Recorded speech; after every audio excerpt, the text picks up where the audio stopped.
जोहार, जय हिंद दोस्तों। स्वागत है आपके अपने YouTube channel Eco Star by Santosh Chauhan. अर्थव्यवस्था क्या होती है? आर्थिक गतिविधियों की व्यवस्था को हम क्या कहते हैं? अर्थव्यवस्था कहते हैं। पिछले वीडियो में आपने देखा सेक्टर ऑफ इकोनॉमी, अर्थव्यवस्था के क्षेत्र। भारतीय जो अर्थव्यवस्था है इसे 3 क्षेत्रों में बांटा गया है: प्राथमिक क्षेत्र, द्वितीय क्षेत्र और तृतीय क्षेत्र। आज हम लोग देखेंगे क्लासिफिकेशन ऑफ इकोनॉमी, अर्थव्यवस्था का वर्गीकरण। वर्गीकरण के क्या क्या आधार है, इसमें हम लोग समझेंगे कि अर्थव्यवस्था कितने प्रकार की होती है।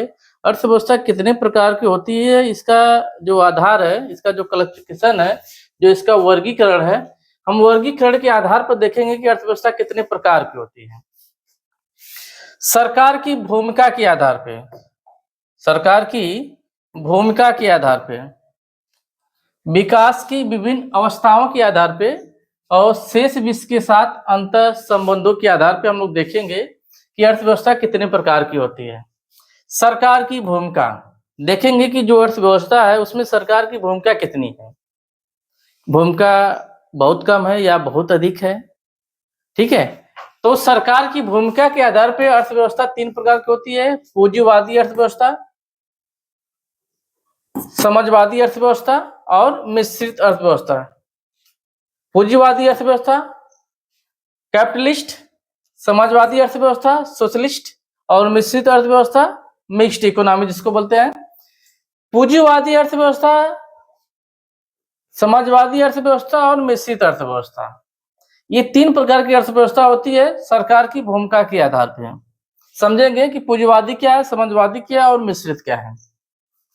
और विकास की विभिन्न अवस्थाओं के आधार पर अर्थव्यवस्था 3 प्रकार की: विकसित अर्थव्यवस्था, विकासशील अर्थव्यवस्था और अल्प विकसित अर्थव्यवस्था। विकसित अर्थव्यवस्था जिसको कह सकते हैं डेवलप्ड इकोनॉमी कह सकते हैं, विकासशील अर्थव्यवस्था जिसको हम डेवलपिंग इकोनॉमी कह सकते हैं, और अल्प विकसित अर्थव्यवस्था जिसको हम कह सकते हैं अंडर डेवलप्ड इकोनॉमी कह सकते हैं। शेष विश्व के साथ अंतर संबंधों के आधार पे खुली अर्थव्यवस्था और बंद अर्थव्यवस्था। खुली अर्थव्यवस्था जिसे बोलते हैं ओपन इकोनॉमी, बंद अर्थव्यवस्था जिसको बोलते हैं क्लोज इकोनॉमी। आइए समझते हैं पूंजीवादी अर्थव्यवस्था।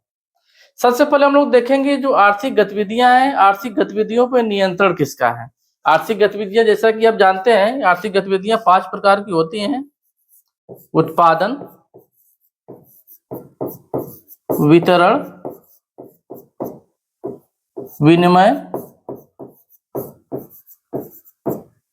उपभोग और निवेश। ये 5 प्रकार की आर्थिक गतिविधियां होती हैं।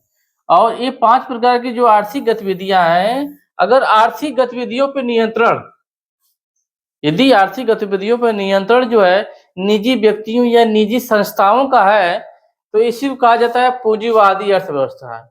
पूंजीवादी अर्थव्यवस्था बाजार आधारित अर्थव्यवस्था होती है, इसलिए इसको जो है पूंजीवादी अर्थव्यवस्था को बाजार आधारित अर्थव्यवस्था भी कहते हैं।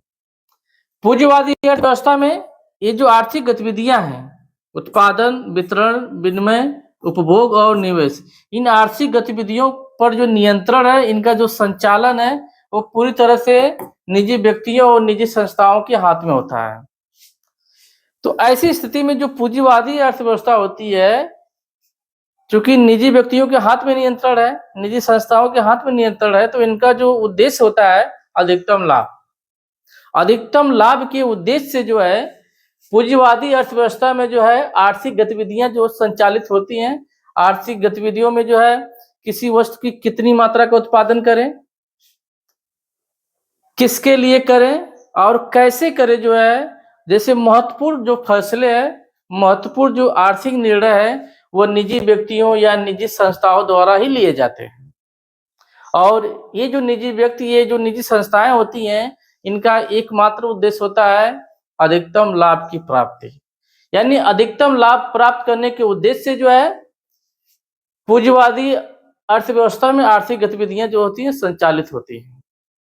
और यहाँ पे अगर उपभोक्ताओं की बात की जाए, तो उपभोक्ताओं की जो पसंद है, जो उनकी रुचियां हैं, जो उनका ध्यान है, उसका ख्याल रखा जाता है। यानी उपभोक्ताओं की रुचियों को देखते हुए उनकी उनकी पसंद को देखते हुए यहाँ पर वस्तुओं सेवाओं का उत्पादन होता है। वस्तुओं सेवाओं का उत्पादन जो है उपभोक्ताओं को जो है ध्यान में रखते हुए जो अधिक किया जाता है, उनकी पसंद को, उनकी रुचियों को देखते हुए। और लेकिन पूरी तरह से जो अगर देखा जाए आर्थिक गतिविधियों पर जो नियंत्रण है वह निजी व्यक्तियों, निजी संस्थाओं के हाथ में होता है। सरकार की भूमिका यहाँ पे बहुत ही कम होती है, बहुत ही नगण्य होती है। लेकिन जब हम बात करते हैं समाजवादी अर्थव्यवस्था की बात करते हैं तो समाजवादी अर्थव्यवस्था में जो जस्ट उल्टा हो जाता है। समाजवादी अर्थव्यवस्था में जो है उत्पादन, वितरण, विनिमय, उपभोग और निवेश जैसे आर्थिक गतिविधियों पर जो नियंत्रण है वह सरकार का होता है या सरकार द्वारा जारी कोई संस्था का होता है। तो आर्थिक गतिविधियों पर नियंत्रण यदि निजी व्यक्तियों या निजी संस्थाओं का है तो पूंजीवादी अर्थव्यवस्था होगा। लेकिन अगर आर्थिक गतिविधियों पर नियंत्रण सरकार का है तो उसे हम बोलेंगे समाजवादी अर्थव्यवस्था बोलेंगे। क्योंकि सरकार एक सामाजिक संस्था होती है, सामाजिक कल्याण के उद्देश्य से काम करती है, इसलिए समाजवादी अर्थव्यवस्था में जो है यहाँ पे जो है सामाजिक कल्याण के पर्पज से जो है आर्थिक गतिविधियां की जाती हैं। यानी ऐसी अर्थव्यवस्था में जो है अधिकतम लाभ की जो परिकल्पना वो नहीं होती है, यानी अधिकतम लाभ प्राप्त करने के उद्देश्य से यहाँ पे आर्थिक गतिविधियां संचालित नहीं होती हैं। समाजवादी अर्थव्यवस्था में जो आर्थिक गतिविधियां जो होती हैं वे सामाजिक कल्याण के पर्पज से होती हैं, सामाजिक कल्याण के उद्देश्यों को पूरा करने के पर्पज से जो है आर्थिक गतिविधियां होती हैं। तो समाजवादी अर्थव्यवस्था में आर्थिक गतिविधियों पर नियंत्रण सरकार का होगा और पूंजीवादी अर्थव्यवस्था में आर्थिक गतिविधियों पर नियंत्रण निजी व्यक्तियों या निजी संस्थाओं का होता है। अब आते हैं मिश्रित अर्थव्यवस्था। मिश्रित अर्थव्यवस्था एक ऐसी अर्थव्यवस्था जहां पर आर्थिक गतिविधियां निजी व्यक्तियों, निजी संस्थाओं द्वारा भी होता है और सरकार द्वारा भी होता है। आर्थिक गतिविधियां जो हो रही हैं, उत्पादन, वितरण, विनिमय, उपभोग और निवेश, ये गतिविधियां सरकार द्वारा भी होती हैं और निजी व्यक्तियों द्वारा होती हैं। यानी कहीं ना कहीं हम कह सकते हैं महत्वपूर्ण जो आर्थिक निर्णय है वो दोनों लोगों के द्वारा लिया जा रहा है। निजी व्यक्ति, निजी संस्थाओं द्वारा भी निर्णय लिए जाते हैं और सरकार द्वारा भी निर्णय लिए जाते हैं। लेकिन अगर बात की जाए किसके द्वारा निर्णय अधिक लिए जाते हैं तो मिश्रित अर्थव्यवस्था में जो है आर्थिक जो फैसले जो लिए जाते हैं, जो आर्थिक निर्णय लिए जाते हैं, निजी व्यक्तियों, निजी संस्थाओं द्वारा ज्यादा लिए जाते हैं। हालांकि सरकार द्वारा भी फैसले लिए जाते हैं। सरकार जो है मिक्स्ड इकोनॉमी में जो है मिश्रित अर्थव्यवस्था में जो सरकार की जो भूमिका होती है वो एक प्रकार से विनियामक के रूप में होती है, लेकिन सरकार का नियंत्रण रहता है, आर्थिक फैसले सरकार भी लेती है।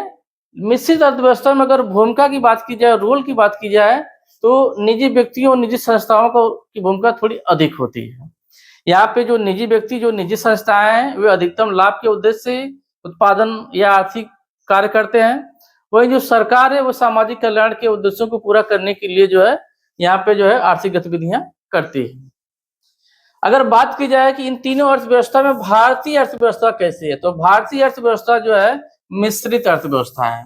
भारतीय अर्थव्यवस्था कैसी है? मिश्रित अर्थव्यवस्था है।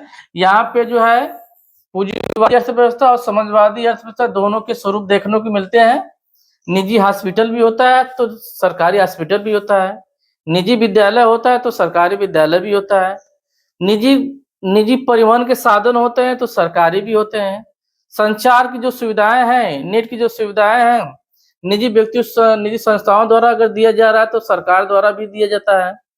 तो यहाँ पे जो है दोनों लोग जो है एक साथ मिलकर जो आर्थिक गतिविधियां करते रहते हैं। चलिए, तो सरकार की भूमिका के आधार पे तीन प्रकार की अर्थव्यवस्था हो गई। पूंजीवादी में सरकार की भूमिका बहुत कम होगी, नगण्य होगी। समाजवादी में सरकार की भूमिका सबसे अधिक हो जाएगी और मिश्रित अर्थव्यवस्था में जो सरकार की भूमिका जो है लगभग जो है बीच का हो जाता है, 50-50। चलिए, विकास की विभिन्न अवस्थाओं के आधार पर यहाँ पर हम देखेंगे कि जो अर्थव्यवस्था है वो कितनी विकसित है, कितनी डेवलप है, ज्यादा डेवलप है, कम डेवलप है, बीच में है। तो विकसित अर्थव्यवस्था एक ऐसी अर्थव्यवस्था होती है जहां पर प्रति व्यक्ति आय काफी उच्च होती है, जीवन जो स्तर होता है वो काफी हाई होता है, काफी उच्च होता है, यानी जहां का जीवन स्तर बहुत उच्च हो, जहां जो विकास के अपने उच्चतम स्तर पे हो, जहां पर प्रति व्यक्ति सकल राष्ट्रीय आय क्या हो, अधिक हो, तो उसी को बोलते हैं विकसित अर्थव्यवस्था, जो काफी संपन्न होती है। विश्व बैंक के विश्व बैंक के अनुसार जो है, अगर जो है किसी देश की अर्थव्यवस्था में $12,695 या इससे अधिक प्रति व्यक्ति सकल राष्ट्रीय आय है, तो वह अर्थव्यवस्था विकसित अर्थव्यवस्था मानी जाती है। विश्व बैंक ये कहता है कि अगर किसी देश की जो अर्थव्यवस्था है, वहां के जो नागरिक हैं, यदि प्रत्येक व्यक्ति जो है, यानी जो प्रति व्यक्ति आय है या जो प्रति व्यक्ति सकल राष्ट्रीय आय है, अगर वह 12,695 या इससे अधिक है, तो उस देश की जो अर्थव्यवस्था होगी वो क्या कहलाएगी, विकसित अर्थव्यवस्था। यानी प्रति व्यक्ति आय या प्रति व्यक्ति सकल राष्ट्रीय आय के आधार पे जो है, यहाँ पर इसका वर्गीकरण किया गया है कि अर्थव्यवस्था कौन सी होगी। तो विश्व बैंक जो है प्रति व्यक्ति सकल राष्ट्रीय आय के आधार पे जो है 3 प्रकार की अर्थव्यवस्था की विवेचना करता है: विकसित अर्थव्यवस्था, विकासशील अर्थव्यवस्था और अल्प विकसित अर्थव्यवस्था। विकसित अर्थव्यवस्था, यहाँ पे जो है प्रति व्यक्ति जो आय होगी, प्रति व्यक्ति जो सकल राष्ट्रीय आय होगी, वो $12,695 या इससे अधिक होगी। जो विकासशील अर्थव्यवस्था होगी, विकासशील अर्थव्यवस्था में जो समृद्धि की जो दर होती है, ये उच्च रहने का प्रयास यहाँ के लोग करते हैं। मतलब ऐसी अर्थव्यवस्था जो प्रयास करती है कि हमारी जो समृद्धि दर है वो अधिक बनी रहे, उच्च बनी रहे। जीवन स्तर ये जो है उच्च रखने का प्रयास करते हैं, प्रति व्यक्ति आय अधिक रखने का प्रयास करते हैं, यानी यहाँ पे प्रयास होता रहता है। विकसित में ऐसी बात नहीं है। विकसित ऑलरेडी वो विकास की अपने उच्चतम स्तर पे होती है, ऑलरेडी प्रति व्यक्ति आय जो उच्च होती है, ऑलरेडी जीवन का जो स्तर है वो बेहतर होता है। लेकिन विकासशील में प्रयास किया जाता है बेहतर होने का, चाहे प्रति व्यक्ति आय हो, चाहे जीवन स्तर हो, चाहे विकास हो, यहाँ पे प्रयास किया जाता है। तो विकासशील अर्थव्यवस्था में यहाँ पे जो है ये 2 प्रकार की है। एक है निम्न मध्यम आय वर्ग वाली अर्थव्यवस्था और एक है उच्च मध्यम आय वर्ग वाली अर्थव्यवस्था। यदि जो है प्रति व्यक्ति सकल राष्ट्रीय आय $1,046 से लेके $4,095 के बीच में है, यदि जो है जो अर्थव्यवस्था है, यदि किसी देश की जो अर्थव्यवस्था है, वहां की जो प्रति व्यक्ति सकल राष्ट्रीय आय जो है वह $1,046 से लेकर $4,095 के अगर बीच में है, तो उस देश की जो अर्थव्यवस्था होगी वो होगी निम्न मध्यम आय वर्ग वाली अर्थव्यवस्था। विकासशील होगी, लेकिन विकासशील में 2 प्रकार की अर्थव्यवस्था है, एक निम्न मध्यम आय, एक उच्च मध्यम आय। यदि जो है प्रति व्यक्ति सकल राष्ट्रीय आय 4,096 से लेके 12,695 के बीच में है, तो वो अर्थव्यवस्था होगी उच्च मध्यम आय वर्ग वाले।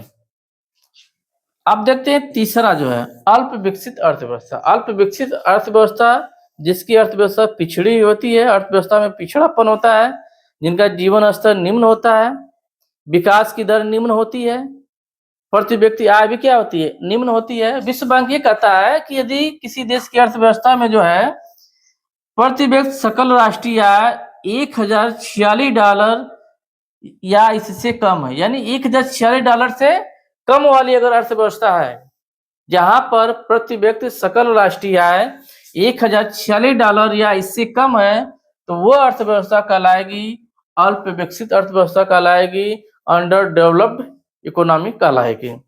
तो यहाँ पे जो अगर देखा जाए तो प्रति व्यक्ति सकल राष्ट्रीय आय, प्रति व्यक्ति सकल राष्ट्रीय आय के आधार पे जो है हम जो है अर्थव्यवस्था 3 प्रकार की देख रहे हैं। यहाँ पे ये था सरकार की भूमिका के आधार पे, ये विकास की अवस्थाओं के आधार पे। अब देखते हैं शेष विश्व के साथ अंतर संबंधों के आधार पे। खुली अर्थव्यवस्था एक ऐसी अर्थव्यवस्था होती है जो शेष विश्व के साथ जो है, जो शेष विश्व के साथ व्यापार और निवेश के लिए स्वतंत्र होती है।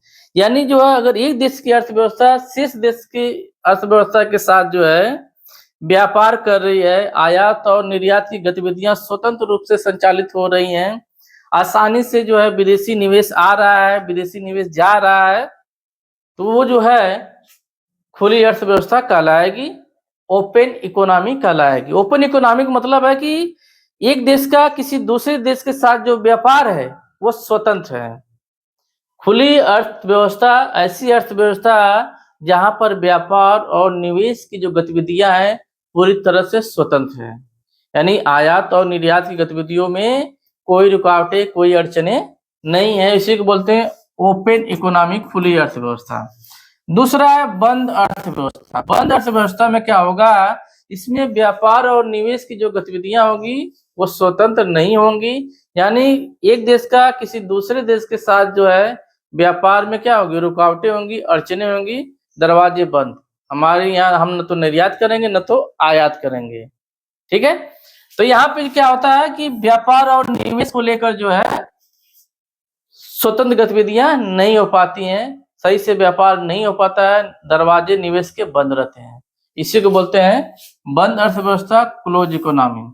अगर बात करें कि भारतीय अर्थव्यवस्था कैसी है, तो सरकार की भूमिका के आधार पर भारतीय अर्थव्यवस्था मिश्रित अर्थव्यवस्था है। विकास की विभिन्न अवस्थाओं के आधार पर भारतीय अर्थव्यवस्था विकासशील अर्थव्यवस्था है, और शेष विश्व के साथ अंतर संबंधों के आधार पर भारतीय अर्थव्यवस्था जो है वो खुली अर्थव्यवस्था है। क्या है, खुली अर्थव्यवस्था है। तो यहाँ पे आपने देखा जो है अर्थव्यवस्था कितने प्रकार की होती है, अर्थव्यवस्था कितने प्रकार की होगी, इसका डिसीजन जो है हम जो है इसके वर्गीकरण के आधार पर कर सकते हैं कि सरकार की भूमिका के आधार पर 3 प्रकार की, विकास की विभिन्न अवस्थाओं के आधार पर 3 प्रकार की, और शेष विश्व के साथ संबंधों पे 2 प्रकार की। ठीक है, तो आज के लिए इतना ही जो है। आई होप आपको वीडियो समझ में आ गया होगा। कोई बिंदु विशेष अगर आपको समझ में नहीं आया है तो आप यूट्यूब के कमेंट बॉक्स में कमेंट कर सकते हैं। वीडियो को अधिक से अधिक शेयर कीजिए। यदि आप हमारे वीडियो को देखते हैं, पसंद करते हैं तो शेयर भी कर दीजिए ताकि दूसरे लोग भी इसका लाभ उठा सकें। फिलहाल आज के लिए इतना ही। धन्यवाद।